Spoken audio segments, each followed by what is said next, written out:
Welcome to the Build to Lead podcast with Jory Evans, and today I have a special guest. Some people call him George. I call him Father. Some people call him Jorge. My kids call him Papa. A lot of our employees call him the Godfather. A wise sage, big kahuna. He goes by many names, but Dad is what I'll be calling him today. I think that's pretty normal for us. And I think we're gonna go through and share some of the history of what George's life looks like from his perspective on our business, and we're gonna kind of focus in on integrity and servant leadership and the role that that's played in both of our lives as leaders and entrepreneurs, and in the building of our businesses, and just how it was such a key factor in everything that we do going forward. So welcome here, Dad. Thanks for joining us. Thanks for inviting me, I guess. Yeah, begrudgingly. Yeah. I got him here. It's been taking, we had to get decently good, have almost 20 podcasts under our belt before he'd even consider coming on. He's got a very very heavy schedule, a lot of requests from other podcasts. Right. So it was tough to get him scheduled. Yeah. Our people talked, and we came to this point. So sarcasm is deep here. Yeah, it gets pretty bad. Hopefully, we want to entertain our listeners as well. So basically, I guess what we'll start with is kind of, if you can start with the history of where you came from, and what got you into being an entrepreneur. Yeah, I could tell a very, very long story, but I'm going to keep it a bit short. I'll briskly go through it. I finished school early, as is some people call quitting school, but I finished school early. I went and I drove truck for a while. And then after I got married, went into auto body and became a journeyman. And moved around a bit and got up into Red Deer area. I started my own shop, and but I got sick. I wasn't careful with the chemicals. I was trying to paint in a wash bay, and it wasn't the best idea. So I got sick from it, and I knew I had to get out of that trade. Mm-hmm. Okay, let's just go back a little bit with this. So you got into auto body, because I know the depth of this story, obviously. So I think there's a lot of key points in here yet. You started doing auto body in Red Deer for like a dealership, right?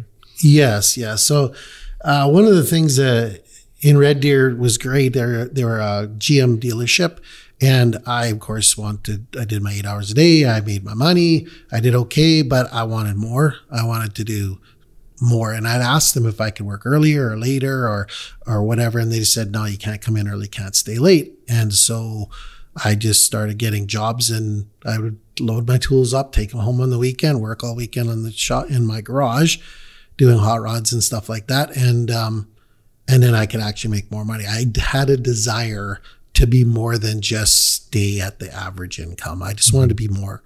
Well, and you'd worked your way through, right? Like you on day one of auto body, you're not the best that you can be, but as you move through it and get better at it, become a journeyman, you start, like, you were on flat rate, right? Yes, so then you can maximize your time. So I'm working 8 hours a day, but I'm billing 12, 14, right, 18 hours a day. So you're maxing, trying to you're just sharpening, you're getting better and getting better, and making more and getting better. But then you kind of realize that's it. This is all I can get out of this. And then you get bored, or you just get unhappy with it. You're discontented. Well, you're not progressing.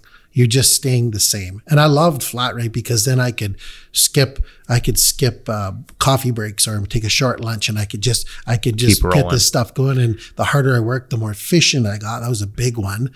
Was the more efficient you got, then you made more money. And I really loved that, which is very much an entrepreneurish and concept. Knowing you had your tools set just a certain way. Absolutely. And you had the right tools, and you laid them out, and you fine-tuned your time, and you made sure everything was just so, and you maxed it. And you were probably, frankly, by far the highest earning mechanic in that building at the time. Yeah, there was one other guy that was very good as well, but the two of us, we would lots of times double our times, or at least 1.5 our times, which was great. Great. You were doing good. By anyone else's regular standards, you guys are killing it. Yeah. But you're bored, or you're not happy with it. You can do more. I want more. Yeah, it's not like I was money hungry per se. I just wanted to progress and not just stay the same. I wanted to be better. I wanted to be either better at it, or better make more money, or just create more than just this, and not just stay in one spot. What ages were you when you were doing this? I would have been 25. 25. So you came out of school like 16-ish. I think you moved out to Saskatchewan and lived with some buddies when you were around that age, and you were driving truck, working on the farm, just kind of random jobs kind of thing.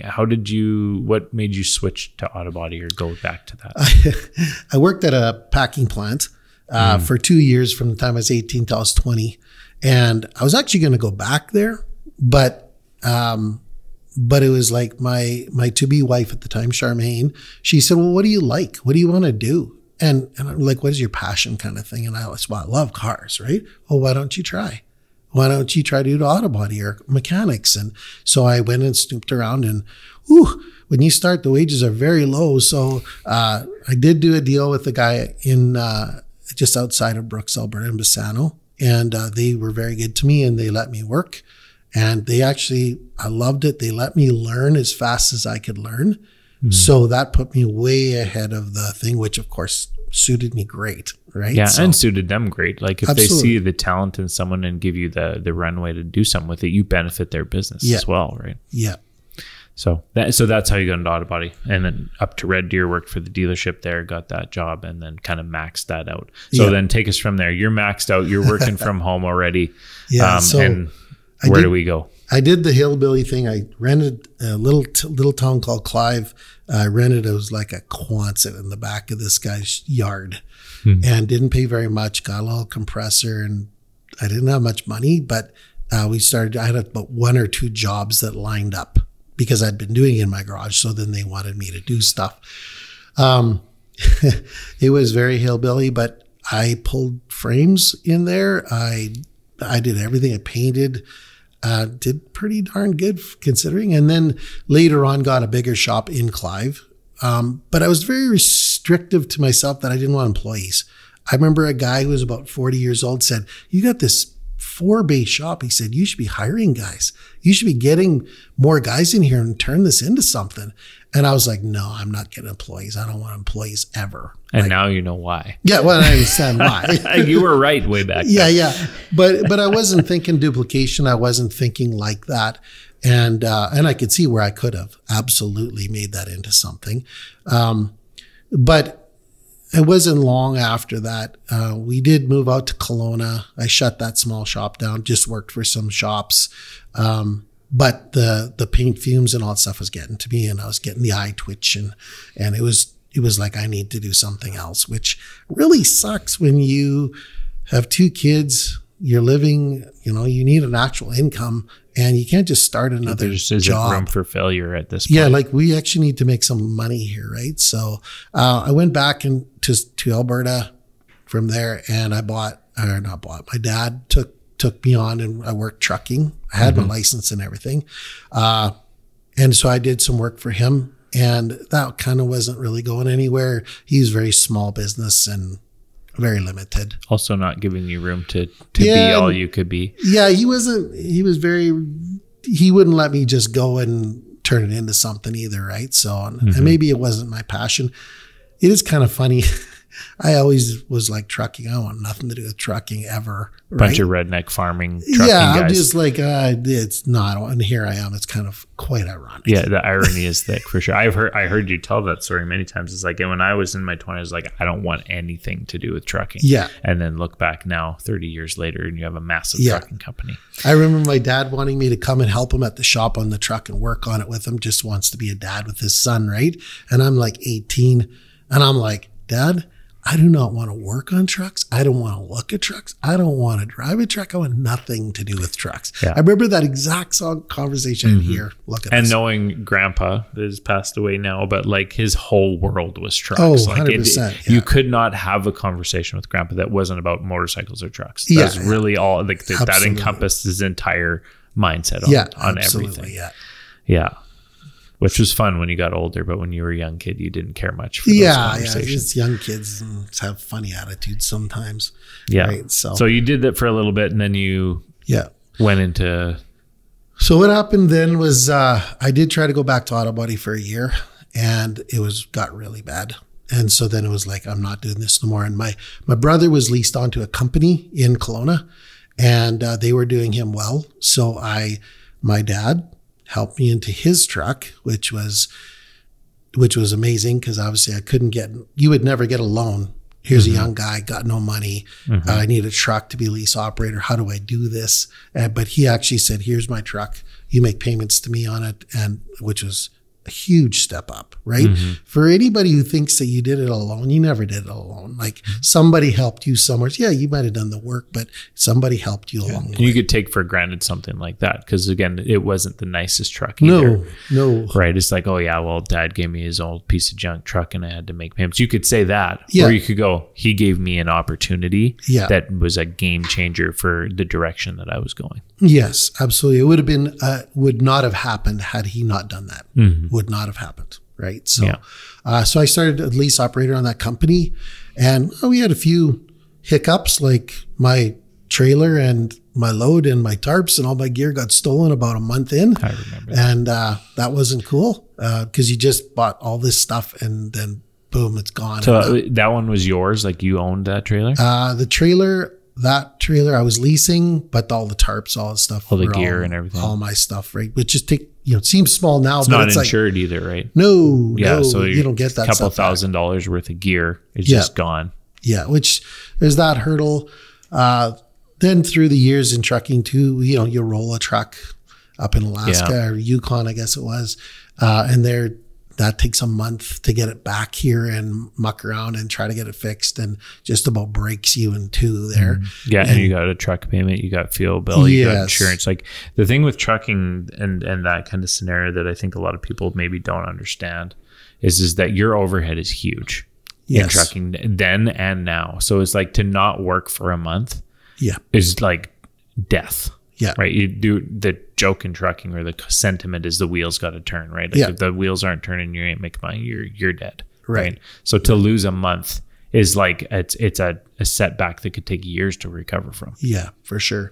So I did get it finally back down here, and I traded it off wrecked, which means you took a kicking on it. And I can't remember how I got financing, but I think somehow I got financing for a new one. And the funniest part about that, so not really funny at the time, but I took it on our very first trip, and I took the kids and Charmaine, and they're sleeping in this little bunk with us, and we went down to Spokane and back up into BC, and I think at 1,600 kilometers, I hit a herd elk and busted the truck. I hadn't even put the wheel nut covers on yet. I remember we were on the top bunk and we got chucked down onto the floor as kids. I don't know how we would have been 5 or something. Yeah, something like that. I just remember getting chucked off the top bunk into the floor of the truck when we hit the elk. Yeah. Oh. So that wasn't cool. And of course, you just got off getting this truck back, and you've been losing money, haven't been working for a month. And I'm like, okay, I'm going to go now. And it was good. It was good. We were rolling for 1,600 kilometers. We're going. But very fortunately, or blessed, however you want to put it, it did not take rat out. It just broke stuff, right? Like vice grip on the fender, take a few pieces. You got a brand new truck. Yes. First one ever. Nicest thing you've ever had. You spent way more money than you ever wanted to spend, and you finally got going.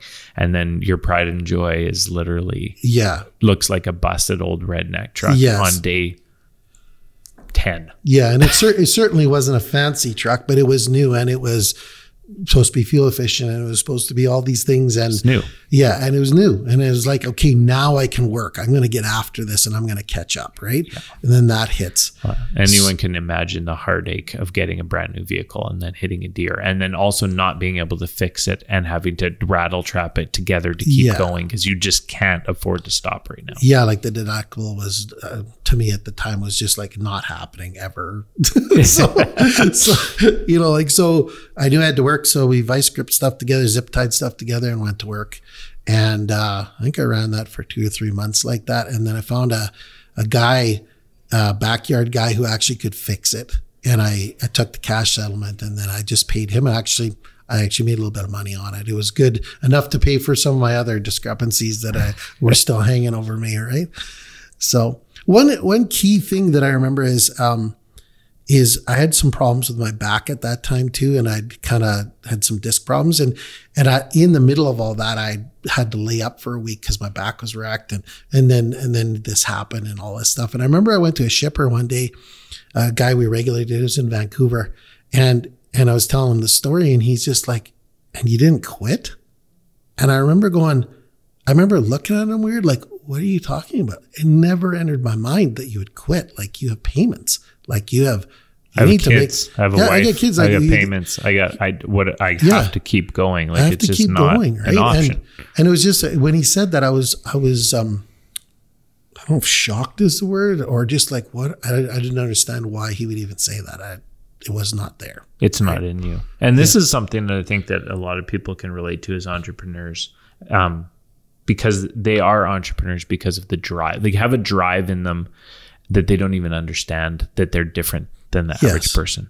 It comes into so many things. We're talking about marriage, when marriage is hard and you don't quit, and divorce was never an option. We're talking about when work is hard and you have to finish now or not. Like, some people always have quitting on the table.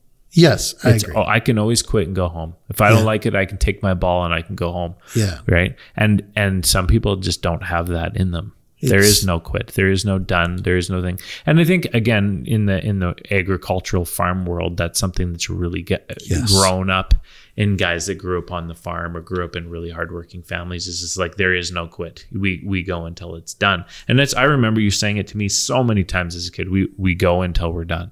Because I deal with it with my kids too. It's like, when can we be done? Oh, can we just do this tomorrow? It's like, no, we go until we're finished. This is not I don't work 8 hours a day because that's a prescribed amount. I go until I am finished. Right. Exactly. And it's such a mindset set thing. And I think this is why this is such a key point that you're sharing right now, is just like, quitting is just not an option. Right. And now, especially, there's a bit of a phrase that's pretty popular, and I feel it and I appreciate it, is that if you don't quit, you can't lose if you don't quit, is how they say it. Yeah. Right. And it really is true. Like, how many times you were down and out between 16 and 30, right, probably is in the dozens. Yeah. Of scenarios that you could have just been done, or just quit, or just had enough, or just gave up on your marriage, gave up on your kids, gave up on your job, gave up on your payments, gave up on this load, gave up. Like, there's a million places to give up. Yeah. But you didn't quit. Yeah. And there's always a way. There's always a way. It might be ugly, but there's always a way. Yeah. Right. And so you just keep looking for that. There's a way out of this. There's a way through this. There's a way. You don't just go, I can't.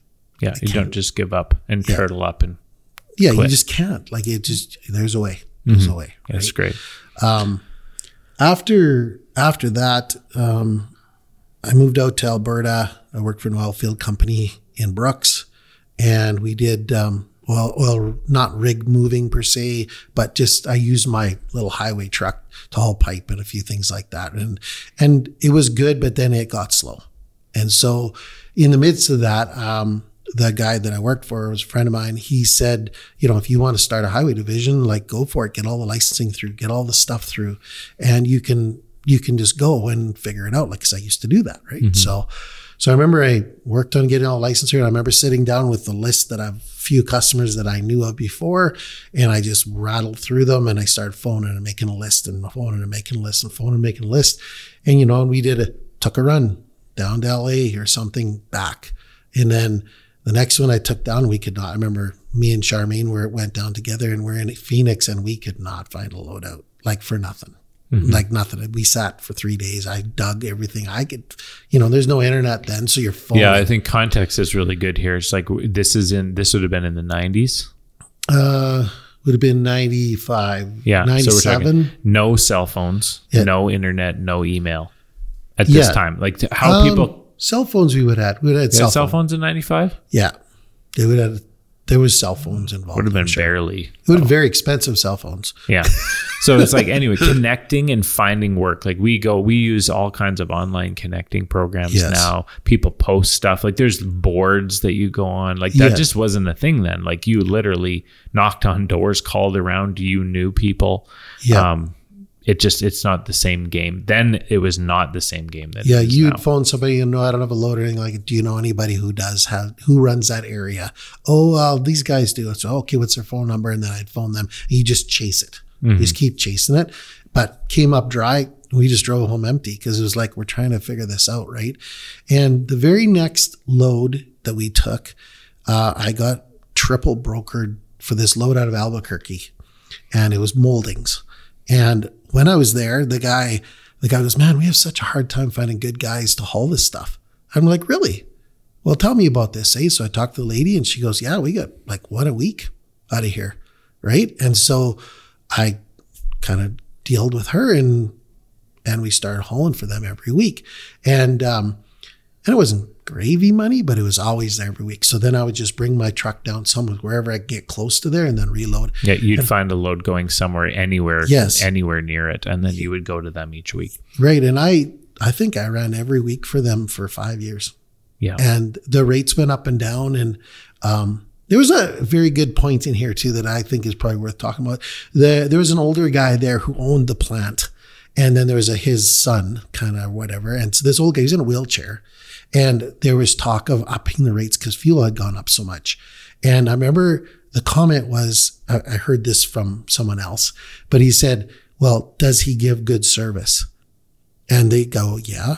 Does he get it there on time? Do you like working with him? And they said, well, yeah. He said, well, then you need to give him enough money so he doesn't go broke because you want his service. Right. And I remember thinking about that. I'm going, it's so true. It's just like, if I can't keep working here, then they're going to lose their service. Right. And so he was wise enough to go give the man the money he needs. Yeah, he'd had enough experience in business and life to go, okay, you don't know what you're going to be missing if this goes away. Right. Because the loads we're hauling were $100,000 a load, which is a lot back then. Yeah, back then it was a lot of money. And so they didn't want them to go missing or not be tarped properly or a couple $100 on the freight rate is nothing compared to damage claim every 10th load or whatever it be, right? Yeah, because I'd been there probably for a year at that time. So they know that I'm always there when I say I am. They know all the service things that you do to like that's normal to me, like that you phone ahead, you talk to people, you communicate. I mean, if you want to go you're honest.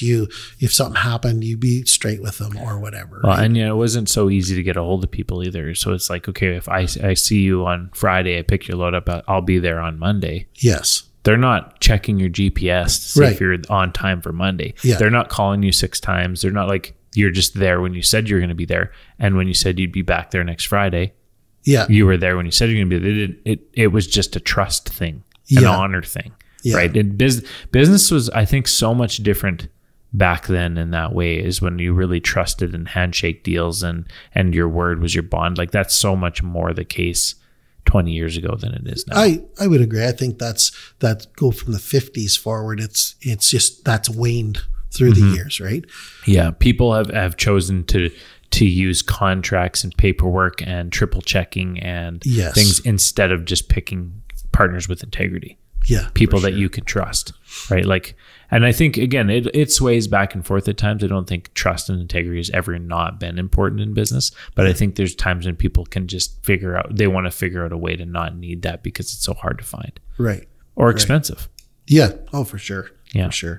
I remember you told the story about this, and it was kind of one of those times where you were taking loads down with not sure you were going to get any loads back, and you'd called from a payphone up to the office. You're in LA or Arizona or something like this, and you called up to the office, and you'd been waiting for a day or 2 days or something, and they couldn't find a load. So you just said, okay, I guess I'm coming back then. I'll call you halfway back from a payphone. Let me know what you find out. And they basically... You hung up the phone, hop in your truck, drive away. 5 minutes later, they get a call with a load that would have been right where you were. Yeah. Right. Those early on, I was in Vancouver and you're going to go back to Kelowna and you're looking for that load and you're waiting all day. And then Yeah, and literally just hung up the phone and he answered the other one, but there's no cell phone there. Yeah, he can't call you back. Like now you're like, hey, I got you a load. The number of times I've dispatched a truck and said, oh, we're going to do this, or go to the truck stop or head back home or whatever, and then call him 5 minutes later to say, no, I got something for you. Go this way. Yeah. Like that just wasn't a thing. So you guys wants you to haul his load. He has the load for you, but he can't get a hold of you. Yeah. And you drive 12 hours back home or a day back home. Yeah, or just wasted just fuel. To find out that you could have made a couple $1,000. Yeah. Like it just, it's depressing to think about. Yeah, it's a lot of efficiency. The inefficiency. Like it's just, communication has changed the world and how efficient things can be done now, right? Like things can be done so razor sharp, thin, accurate that they're just, these mistakes that cost thousands of dollars don't happen near as much. Well, and even in the dispatch room now, it used to be all phone calls, right? That thing would phone rang. You remember that? Oh, just ring and ring and ring. And I remember coming in a few years later to cover for you, and I was like, "There's so much stuff on email. It's so quiet." Well, and the written word is more accurate. Like I remember calling truck drivers all hours of the day and night and reading them their dispatch information and them writing it down on the other side of the phone because they, like there was no text, there was no email. I could leave them a voicemail and they might be able to re-listen to it. The quality of sound wasn't as clean then either. So they're like, what letter, what address, and you could get it wrong and they'd have it written down wrong and then they get lost address and they don't have a GPS and like it just, it was so much harder back then. So much harder. Just different for sure. For sure. Okay. So carrying on. So you're basically head manning the long haul division of this company that you don't own. You're just working for them. Yeah. So about a year into that, my brother approached me who had, it was called Evans Trucking at the time. And he had this company and he said, well, why don't you lease on with me? You're running your own stuff. You're dispatching your own stuff. But he said, I don't have money to run your receivables. I have a trailer that I'll lease you. I have an extra trailer. So we made a deal and, he let me just go under his umbrella, which was great. Right. And so, but I had a cash problem, right? I needed about probably $30,000 to operate that truck. And because your money goes out and you don't get it for 45 days. You got to pay your fuel bill, your insurance, your wages of that. And then you get paid 30, 60, 90 days later. Exactly. So, what I did do is I took a risk and did something unorthodox. And I went to the guy at Albuquerque and I said, can you pay me for the load when I pick it up? And he knows me now. I'm going to get it there. And I said, I know it's unorthodox, but would you be able to do that? And told him why I'm trying to do this on my own, et cetera, et cetera. And he's like, yeah, we can do that. So that was half my receivables instantly. And I think I upped a credit card or something and we did the rest that way. And I'm going to really pick on this point because this is a huge point. He would not have done that if he didn't trust you. The integrity part of that, absolutely. You'd built rapport with him. You'd showed up every time when you said you'd done everything you said you would do. You gave him good customer service. You served them well.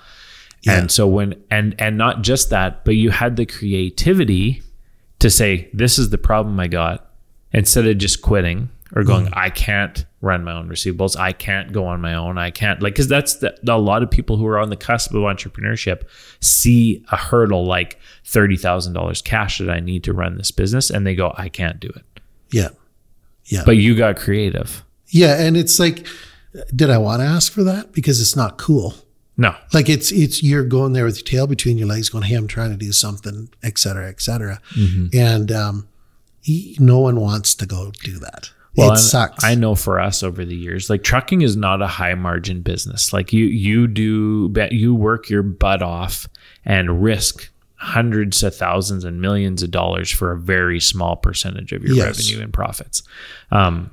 And so there are some very, very challenging, it's a raw industry too. Like rates just fluctuate, commodity prices change, exchange rates at borders change, fuel goes up, maintenance goes up, insurance goes up. Like it's very raw. There's no protection against price fluctuation in it. So you have it's raw market. Yeah. Right? Which is kind of super cool, but it's kind of not cool some days. It's cool and not cool. It depends on which side of the train you're on. But,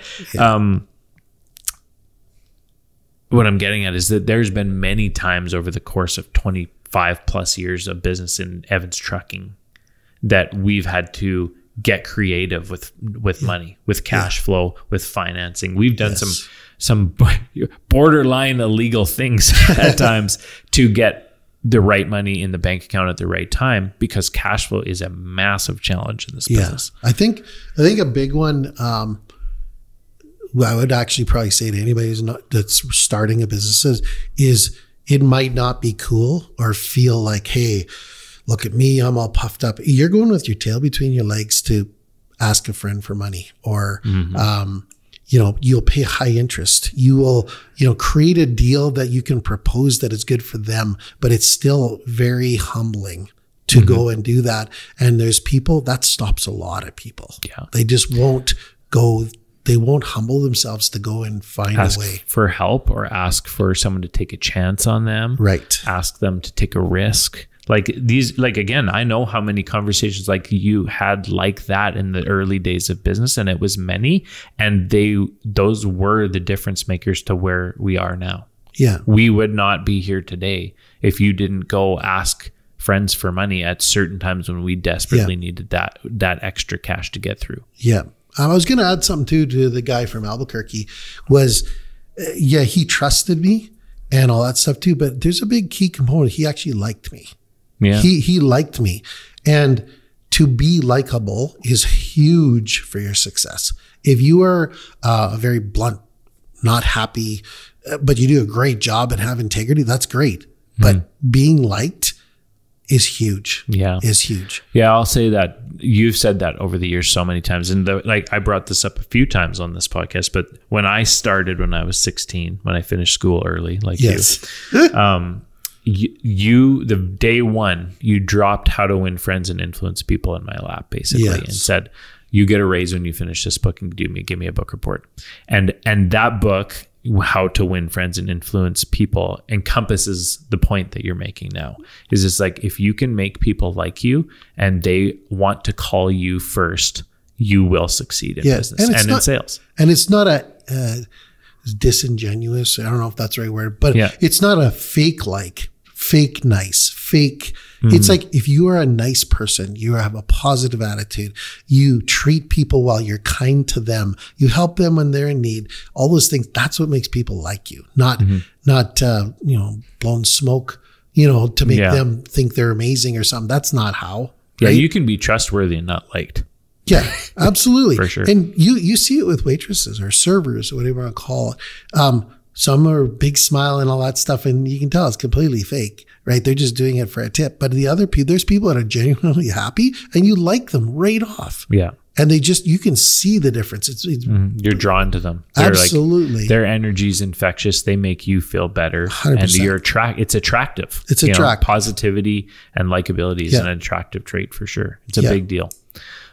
Cool. Interesting thing too to think about here is being a servant leader from this realm and point in your life, integrity and servant leadership. You have had no employees up till this point that we're talking about. True. Yes. Right. It's just been you, but you've been being liked and serving customers and knowing the value of serving a customer. You've always had work in any facet you've been in, whether it was auto body or trucking or, sales that you did in between there a little bit. You always had work because you were putting value out and serving your customer. And integrity and stuff, like in the body shop, if it was a mistake and it was mine, I wouldn't skirt it. I would fix it. Right.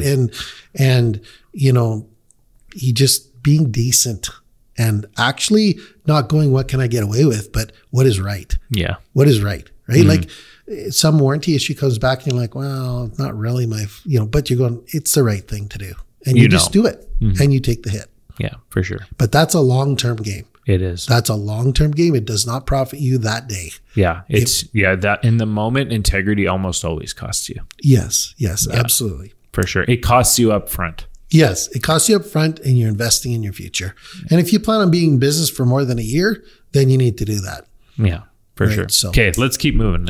I love this story. Okay. From there, I was doing my Albuquerque run. A brother, I leased on with him. We did that for a while. And he phoned me, several times he would phone me and say, when are you buying me out? and I would be, John, okay, so you're having a bad day. Okay, I get it. We'll talk through it and figure it out, right? But then one day he was serious. He said, you want to buy me out? And And I was like, oh, you're actually serious. So we honestly didn't want to at first, right? I was getting to a point, and this is probably a valid point too. I was getting to a point where my stuff was getting paid for. I was looking at 2-3 years up the road. I'm going to take summers off, have a paid for truck, and I'll just run 10 months of the year, have a little bit more lifestyle, actually spend time with my family instead of being gone all the time. And, but I knew it was going to be stressful if I dove in again. But I was, 38 years old. It's not like I was old. Right. So anyways, we did that. We felt that we were supposed to. And it was very stressful. You don't say. It was very stressful. I was very accurate in that. But it was good. And obviously now you see where it's come to, and it's like, well, that was good. It was not easy, but it was good. So kind of at this point, to summarize a little bit, like you've been trucking for almost a decade. Yeah, I started in 95. 95. So this is, around 2005. Just about 30 years now. Yeah. Holy mackerel. Time flies when you're having fun. When you're busy. I don't know. Yeah, time flies when you're busy. That's a more honest answer. So you've been trucking for 10 years. So again, I think it's important for other people to think is like you didn't buy a trucking company or start your own business when you had no experience, right? You didn't start your auto body shop until you had so many years of experience doing auto body. So you do have to become excellent at your craft. And you were and are to this day an excellent truck driver, operator, business person. You had to build those skills over time. Yes. Right? And so buying a trucking company was not a far-fetched idea. You knew how to run one truck as good as a person can run a truck. I'm a little bit, I think a lot about efficiencies and all that kind of stuff. So when I had my own truck, I would just to every last little ounce of squeaking out every penny out of that thing. And, so then I just carried that on. And one of the big things was I always remember going when the fuel prices would go up and everything else is if I can run cheaper than everybody else, then they will squawk about the rates before I ever get to it. And I will still be breaking even when they're losing money. And so I will always make it because the teeter-totter of business, I always call it teeter-totter, but supply and demand, it will come back the other way if you can make it through. Yeah. Right. So just keeping my stuff efficient would just keep it going. Efficiency, and this is something, again, I learned it from you when I first started, and we built this company on the back of efficiency. We are here today because of efficiency. We've had this conversation in our leadership team. Sometimes when we get a little bit complacent or, things are going good and everybody thinks that, we can buy the fanciest this or, and maybe at that time we can afford it. But the reality is when the rubber meets the road, and the market gets bad and crap's hitting the fan and everyone's freaking out and companies are dropping like flies, our efficiency has saved our bacon. Oh, lots and lots of time after time after time. I at this point, 5 significant downturn cycles that I've been through in the trucking industry specifically, where we were pushed to the brink, the literal brink of our financial capability, where we borrowed money to survive at times, but made it because of efficiency. Yeah. Right. And it really, like, we were always the most fuel efficient. We always managed our maintenance tightly. We always tried to get good fuel mileage and good fuel pricing. And we took every little iteration of trucking and we pushed it to the nth degree to maximize our efficiency. Yes. And we made it. And every time we made it, we grew. Yes. Right? Yes. We ate up that market share on the other side. And so that one little tidbit of information, that personality trait of yours, built 100 trucks out of one. Yeah, which is weird to think. Because all the things that you did with your one truck, we still do now with 100. Yeah, absolutely. Right. And it's morphed through the years, but I mean, yes, the concepts of all the concepts remain the same. Like in 20 more years of business, those principles didn't change for this company. And I'm a numbers guy, so I like figuring everything out 3 different ways. And when you're driving in a truck in the middle of Wyoming, you have all the opportunity to think through it many ways. Yeah, there's no lack of time. You're wearing calculators out and having to replace them, right? And but so many people don't figure stuff out in detail, or they miss the apples for apples concept. I know there's a fancy name for that, but they don't compare things correctly, and they don't do the math and actually know that they're making it or they're not making it, or the change I need to make is this because that is not working. Right. And I think it's a huge failure in any business. So you talk to bankers, they will tell you, holy, you come in with a whole business plan when you come in to talk to me. And they're like, well, people usually go, hey, I got an idea. They don't even have a business plan. I'm like, how do you even go talk to a banker, get into the financials of something when you haven't figured it all out? I don't understand that. I think people maybe just have more faith in themselves than I do. I always think I'm going to fail, and I got to have like analytical math figured out every way that I'm not going to fail before I really trust anything. Anyways. Yeah. Right. And then again, I grew up learning that from you. So anyway, so you bought out your brother. I bought my brother, did vendor financing with him, which worked out good. And then we went into a huge downturn about 3 years into it. And that was a tough one. That was the 08, 09, 2008, 2009. It was very ugly in America. We didn't feel it up here as much as far as companies that are from Canada, but we were so linked to the States. The housing crisis didn't hit Canada the same way as the US. We had pretty solid financial. I had friends in the electrical business that said, oh, it was the best year ever. And we're just like totally getting kicked, right? Yeah, because we're an import-export with the US, so our trade is affected. What America does affects us greatly, right? So that was very hard. And I remember hitting a spot there where I was like, okay, this is it, boys. I'm to the point now where I'm back to zero. And if I keep borrowing money, I could be stuck, right? Like I'd be driving truck till I'm 90 trying to pay this back. Yeah. I've been working with you now at that point, 3-4 years into the business. And I remember daily conversations about, should we keep going? Yeah, for sure. Every week we were meeting and going, okay. Yeah. Like, are we going backwards still? What are we going to do? We got to come out of this eventually. Do we still believe? I remember a specific meeting where we actually talked about, do we believe that we're going to make it through this and it's going to be worth it? Yeah. Because we had to decide if we were going to keep borrowing money into the negative. Yeah. And put ourselves at risk, because it said that once we borrow this money, and it was personal, family, friend money, where it's like, I will pay this back later. Yeah, like I'm bankrupt or not, I owe this guy this money, and if I keep borrowing at a certain point and we shut this down, I'll never come out of this. Yeah, like I'm looking, staring at, if I'm driving a truck for this and I have to pay back $200,000 of family or friend money, but you're going to be the rest of your life doing it. Yeah. Right. And I didn't like that idea, of course. No. But scary. Yeah. It was flipping scary. Yeah, it's scary. And so you just had to go like, I'm sure that we're going to get through this. Like this is 15 months into a recession. It's got to flush through at some time. Right. But boy, you start wondering. Yeah. Right.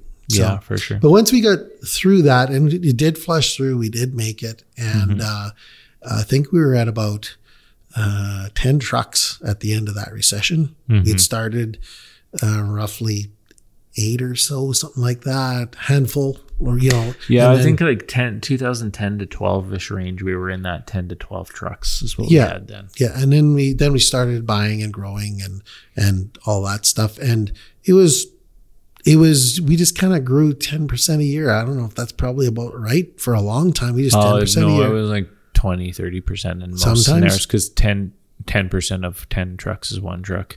Yeah. And we went from 10 trucks to 35 trucks, and I think, what is it now? We were 30. Well, when we moved into, how many years ago is that? We moved into that building, we had 20. Yeah. And that was 6 years, but 10 years ago today, so 2014. Right. So we went to 20 trucks in basically 2 years. Yeah. So about 5 trucks a year there. So that's like 50% growth. Yeah, I guess. Yeah. It doesn't seem like a lot in perspective now, but back then it's still 20, 30, 40% growth in a lot of scenarios. I think we averaged 30% growth over a decade. Yeah. Annually, year over year. That's why I got so much gray hair. Yeah, that's could have something to do with it. Maybe it's related. It's related. No kidding. So yeah, when we moved into that shop there that we leased, we had 20 trucks, and I remember the reason I remember it so distinctly is we had 20, We leased this new building. They built it to suit. We're going to have our own maintenance shop. It was going to be so good. And I sat down and did the math over Christmas holidays. And I went, if we stay at Trunny Trucks, we cannot make money in this building. Yeah. Yes. We will go backwards every month. Yeah. We just don't have enough revenue coming in to justify our overhead. Yeah. And so we had to put 4 or 5 more on like right now. Yeah. Yeah. And I think there was the work for it. So we just had to get it and do it. We just had to get the trucks and the drivers and the people. And we did. We did it pretty, like, I think we basically hammered that out in the next 3 months, added another 25%. Yeah. It was a big push. I remember buying trucks that I didn't want. Yeah, I remember that too. I remember you brought a truck over. You're like, this is the ugliest truck I have ever bought. I cannot believe I even consider buying this truck. Yes, I see it once in a while still, and I just shudder. Oh, yeah. It was like baby blue and cream. Oh. Yeah, it was not the best, but it did haul freight. So it did. Good. Yeah, we made money with it. Somebody liked it. It's so funny. And so much has changed, from that time. I do remember a bit, there was a period kind of that around that 25 truck era when we kind of sat down and you kind of said, this is what I dreamt of building. We got our own shop, got 25 trucks. We had like a new, nice little office, a nice little dispatch team.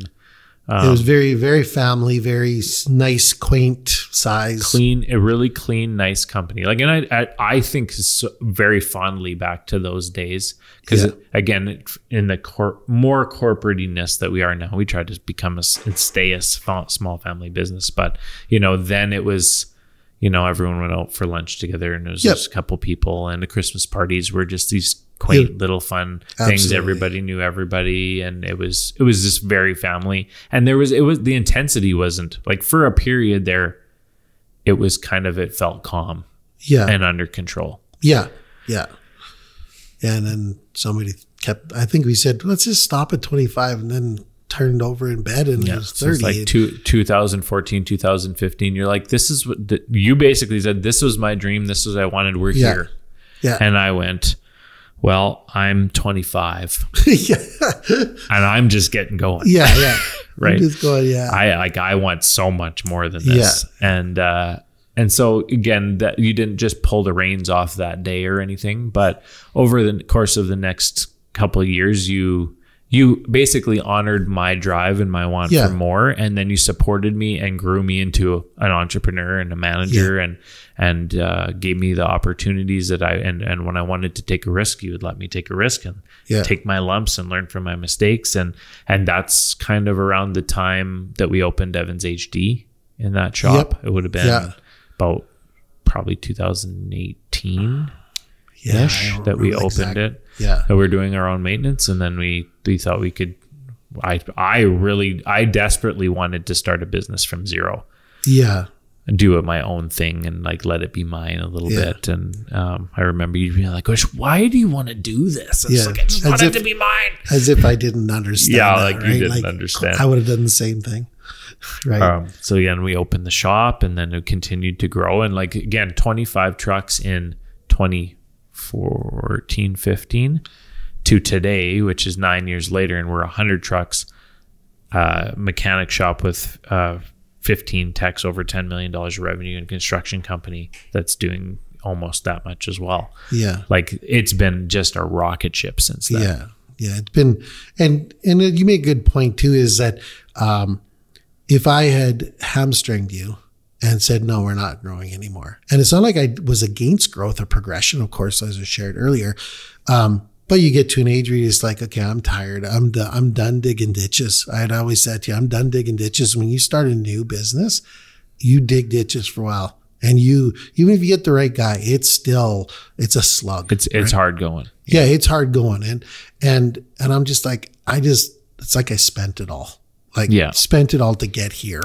Well, and I feel like again, I'm not old, like you said at 38. I'm not old, but I'm 35, so I'm just about to where you were not old. Yeah. And so I'm not necessarily slowing down, but when you start going hard at 16, and you work like an animal for a couple of decades, you get tired. Doesn't matter if you're 38 or not. Well, and you've sort of arrived to a place where you have some money and you're comfortable, and you're just like, how much do you need? How much do you like? Yeah, sure, you can make more, and then you start going for different reasons. And one of the big things is we want to give good people good jobs, right?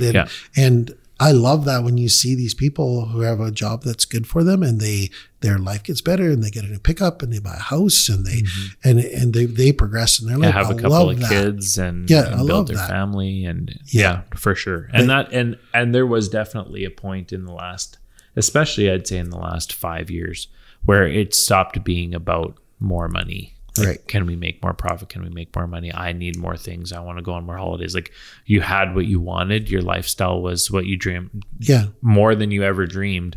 And then we had to actually find new motivation. Absolutely. To continue to grow it. Yeah. Right. And it becomes about impact. Yeah. More now than it does about money. Remember that trip we went up to Calgary, and we were talking about growth and stuff like that. And I kept saying to you, why? And you'd say, well, why? Like, about 10 times. And finally he goes, well, we can give more people good jobs, and we can have more impact. We can donate more money. We can donate more people money. In Africa. We can do like all this stuff. And I'm going, there's a good reason. But the rest of the reasons, they weren't worth it. Do you want 3 Corvettes, or one's not good? Like what? Like, what is it that you're looking for? You want an airplane? Like, why are we doing it? Why are we growing? And when you got down to the bottom of it, the why was a good why. Right. And we changed some of our measurables of what success looks like. Absolutely. You have to make money in business to survive. It has to continue. There's prudence and diligence and stewardship to that money. Yeah. But the more important thing is the people and the community that we're building here. Right. And the impact that it has on our employees' lives and on our community that we live in, and on other people that count on us, right? Your town, everything. Yeah. And so kind of rounding that back around to the servant leadership perspective is, as we, went from 0 employees and 1 truck and 1 guy to now having 150 plus employees, something that we've learned along the way is that to continue to grow at the pace that we've grown and progress as we've done, we had to bring people up. Right. We had to attract people to us. Which integrity is a huge aspect of it. When people can trust you, and that you have, and this is, I guess, a combination of integrity and servant leadership, is that when people see you and know you and work for you or whatever it is, and you have a reputation, they trust that you have their best interest in mind. Right. So 1, they can trust you have integrity. You're not just full of crap. Yeah. And 2, you care about them as much or more than yourself. Right. Right. And it's a combination of trust and of integrity and servant leadership. Yes. Right. And that is such a key factor to bringing good people in, retaining those good people, and attracting more good people. It attracts more people who care about that kind of thing. The number of times I sit here and just can't even believe, like, you just look out of your office and look at the 10 people you can see and go, what freaking beautiful people, like awesome people. I love every single one of those people that I can see out of my office right now. And I walk through a 50,000 square foot building, and every inch and every corner has people that I really care about and really like, and I'm excited to see every day. Like, the blessing that is just, it's insane. Yeah. Right. So that's how I feel. And then you go out, and like just yesterday, I'm standing in Brad's office, and one of our vendors comes in, and he just starts raving about all the people he knows that work for our company and how awesome they are. Like, oh, and Lindsay works for you guys. I know her. I know Clark. I know Brad. I know Terry. And he just lists 10 people, and he said, those people you just have the awesomest people. Yeah, top-notch people. Top-notch people. I love coming to your guys' building. I love dealing with you guys. I love this. I love that. You're the best customer ever, blah, blah, blah, blah, blah. Not prompted by me. Yeah.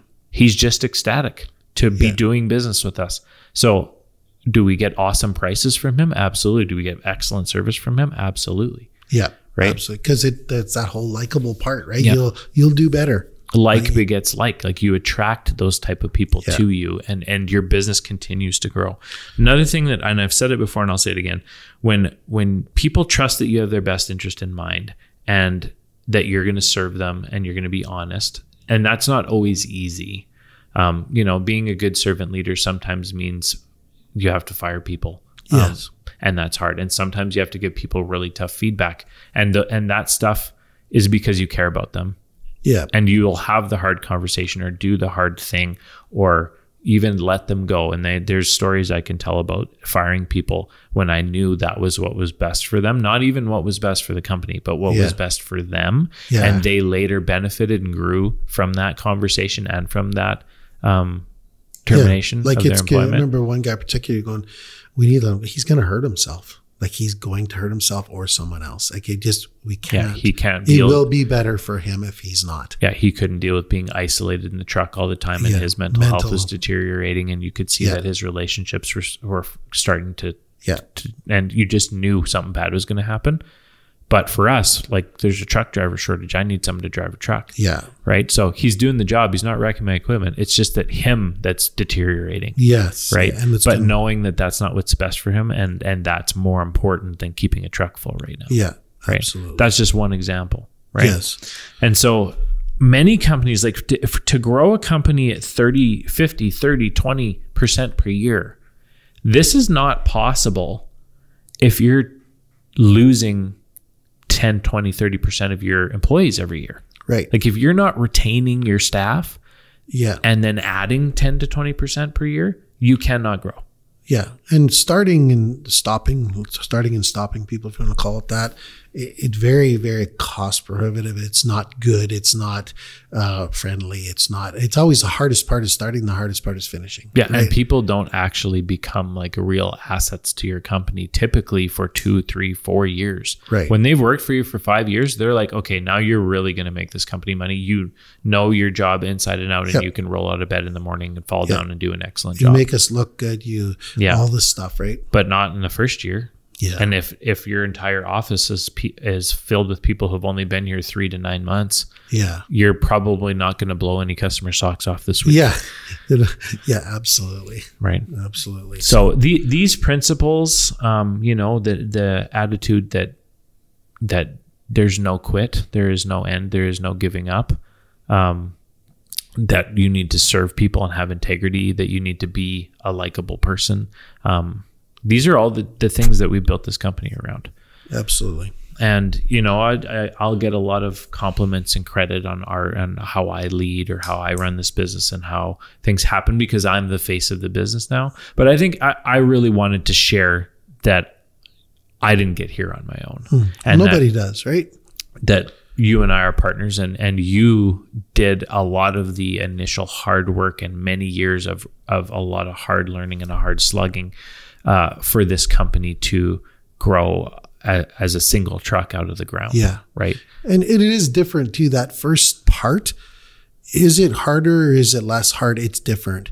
When we get into the corporate part of it, I'm just like, oh my gosh, when it gets into the corporate stuff, I don't enjoy that. No. Right. And you've taken the corporate stuff very well and done stuff that I've never done in corporate stuff. Right. And the dealings with that. And it makes me shudder sometimes when I look at the corporate stuff. I'm more the small, I think trucking is the driving part is the best job in the whole place, right? But yeah, it says the man who just bought one of our old trucks and is basically rebuilding it and refurbishing it so he can take it on a trip. Yeah, yeah. You're the grassroots starter of the business, right? Like you actually bleed trucking and have done everything that our guys do every day. Whereas, not that I never drove a truck. I grew up riding in a truck with you. Our family holidays were in a truck. Yes. I know what trucking's about. But you did the hard work for decades of trucking. And it's hard work, but so is the other. That's what I'm getting at. It's just like, can be uglier maybe, but corporate stuff can be pretty ugly too. Yeah. So it's just different. It's definitely different for sure. So anyways, I just wanted to honor that. And I thought that our employees and a lot of people that don't even barely know you would appreciate hearing the history of Evans Trucking and kind of where it came from. And then also knowing our heart about integrity and leadership and the other things that come out of just sharing today and, likability, never quitting, all those types of things are the foundation of what this company was built on. And then also our listeners that can see that this is where big companies, companies that are doing 50, 100, 200 million dollars. They didn't just appear out of thin air one day and look successful. Someone somewhere failed on multiple business fronts, didn't make this, crashed a truck, almost went broke 10 times before they came out and the phoenix from the ashes kind of thing, where then they look like a hero. That's never the story. Right.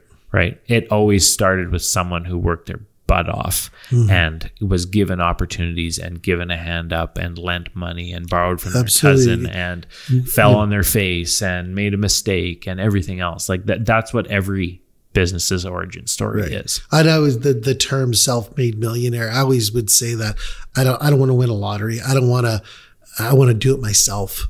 I want to be a self-made millionaire. And then you stop and go, nobody is a self-made millionaire. And in hindsight, nobody. That's not even a real thing, for sure. Not real. You are helped somewheres along the way. Somebody gave you, helped you, lifted you up, emotionally came and gave you a pat on the back and said, you can do it. You never did it on your own. No, right? There were many. It's not that there are days that you couldn't have quit, but there were days that people kept you going. Absolutely. And again, opportunities. I've said this to so many people. I said, my dad never gave me anything, but he did give me opportunities. Absolutely. I was a big believer in that. And I think that is the best thing you can give your kids. And I'm a story of that happening. So anyway, I thank you for coming today and sharing, the history of Evans Trucking and sharing a little bit of your beliefs and how we've brought this thing to what it is today, and just trying to make sure that people know that it's hard slogging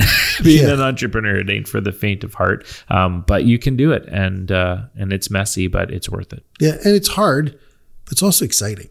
Yeah, like when it go, we talk about how hard it is in the hard times, but when it goes, it's exciting. Oh, yeah. Like when things are rolling and you're just looking around and stuff's happening, and you're just like, oh man, like you drive around the backyard down, it's like there's stuff going everywhere. Oh yeah, walking around this place now is crazy. Yeah, and you just like, that's exciting. It's a buzz. There's a hum. A buzz of kind of awesome stuff, and so it's not just hard, but it's exciting to the same degree too, right? So absolutely. Cool. Well, thank you for listening to Built to Lead today. We appreciate all you guys who reach out and share with us. And if you could like, share, and subscribe, we would very much appreciate it. And if we added value to you today, we'd appreciate it if you would share this with someone and add value to them. Have a great week, guys.